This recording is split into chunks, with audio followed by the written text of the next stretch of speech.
So there has been a major development in the Bricks and Minifigs scandal. You should all know someone called Joshua Johnson. He's one of the previous owners of that Bricks and Minifigs store, and he's the one that took it over from the previous owners, Crystal. Now, we've all seen the footage of him talking to the police outside his house, but one thing CoffeeZilla discovered is the fact that Josh has been lying. Now, in the police statement that we have, it says Mr. Johnson added that a few of the items matched what Mr. Mansell described as his, and those items were set aside. However, due to the claim that Mr. Mansell continues to call the business despite being told not to and encouraging others to do so as well, he does not want to give these items to Mr. Mansell. He added that he also doesn't feel he needs to, since the store's inventory became his once he took it over. So this isn't even the lie yet. This is just him basically saying what is in that store, Brian is never getting back. What sets are there, even though they're his, is mine now. I own the store, I took it over, these are mine, you're not getting them back, which is indeed theft. So this whole time, the CEO of Bricks and Minifigs is coming out saying, oh, we want to make Brian whole, blah, blah, blah. He knows that Johnson has been lying. Is this the reason that Johnson parted ways with Bricks and Minifigs mutually? Did the CEO of Bricks and Minifigs see this coming? Obviously, with the internet detectives out there, we are going to find that, and the biggest one being CoffeeZilla did just that. Now that brings me to my next point, because when he interviewed Crystal, the previous owner, she said the vast majority of sets were on layaways. Now I believe layaways are a bit like finance or something like that. You pay a deposit and then you keep paying monthly or whenever you can to pay off the remaining amount of the set. Now that's the gist I got from it. Put in the comments if I'm wrong, but I don't think I've ever heard of a layaway here in the UK. I think it's just like finance or like a pawn shop. Basically, we go in, we trade stuff in with a buyback clause where we pay a certain amount to get it back and stuff like that. But when CoffeeZilla asked Josh how many layaways in the store, he had a text from him saying 2 to 3. But that doesn't correlate what's in this police statement. So let me read you this from the police statement. Mr. Johnson added that there were many items in the back of the store at the time, but said the vast majority of them were layaway items. He said that people would come in, prove they'd put money down for an item, pay the rest to them, then they'd give the customer the item they'd paid for. Well, if that's the case, has he lied to the police? Or has he lied to CoffeeZilla? Well, he's actually lied to the police, because one of the excuses he uses is the fact that he was too angry to tell the police the truth. So you know you have Brian's Lego, you don't want to give it back because he keeps calling the store. You then admit that you don't need to, or think you don't need to, because you've taken over the store, so now that stock is yours. And then you lie to the police saying that most of the stuff's layaways, but in fact when you get confronted about it and asked about it, it's actually just 2 to 3.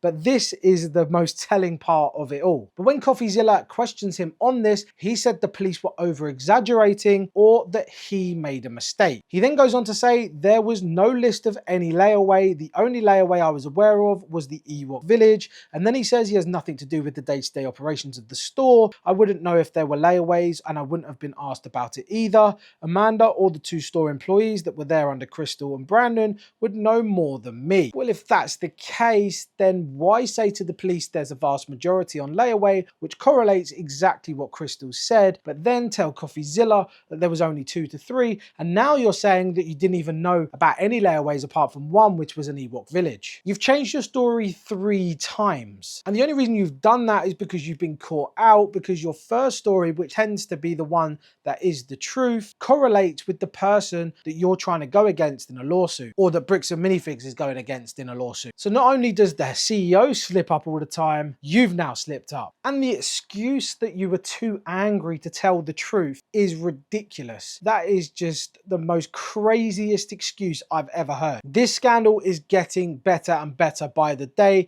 Lots of new things are coming out as people rewatch videos, because we've had M&R Productions come out and say that he wasn't involved in this because people are claiming he is, because he'd done a deal with Brian during the consignment. They're saying all the Lego that he bought was actually part of that consignment. So technically he has the stolen Lego, but let's be real, he actually paid for that. Brian actually got paid for that. So if anything, he's the cleanest one in this situation. Regardless whether that stock was or wasn't part of the consignment, if you watch CoffeeZilla's video and then M&R's video, you'll probably realize it wasn't anything to do with that consignment. But at the end of the day, even if it was, Brian got paid for it. Then we also have the fact that Crystal is fighting back against a lawsuit and a restraining order, I believe. There's also a delay in the hearing. I think it's been delayed now, so I don't even know when that will take place. This could drag on for months and months, if not years. I mean, it already has taken years to get to this point, I believe, since the start of all this happening. I'm hoping that Reckless Ben can get rid of his lawsuit before anyone else, if I'm honest, just because he can then release the most anticipated video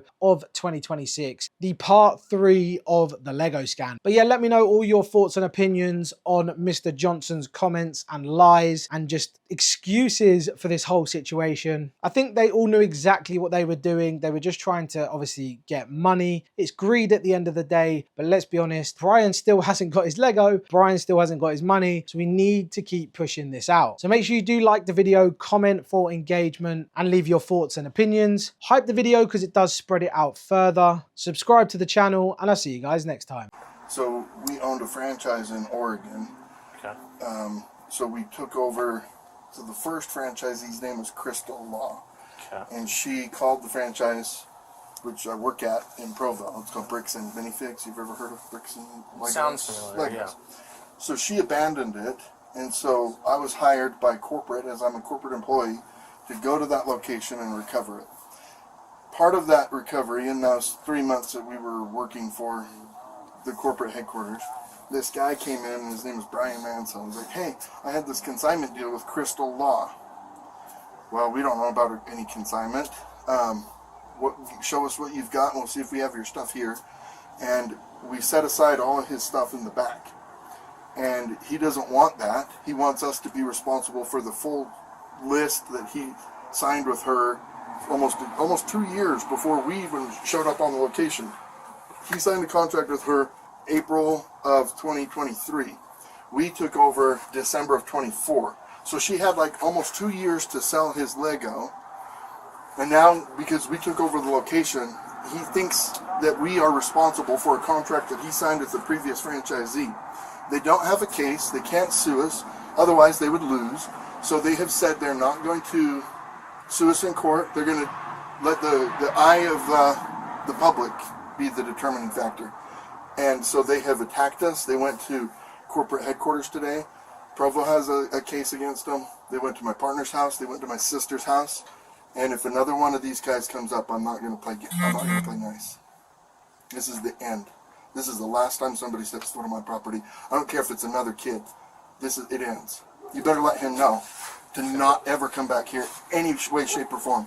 Don't have Ben or Reckless Ben come, because I'm ending it. I'm done with them.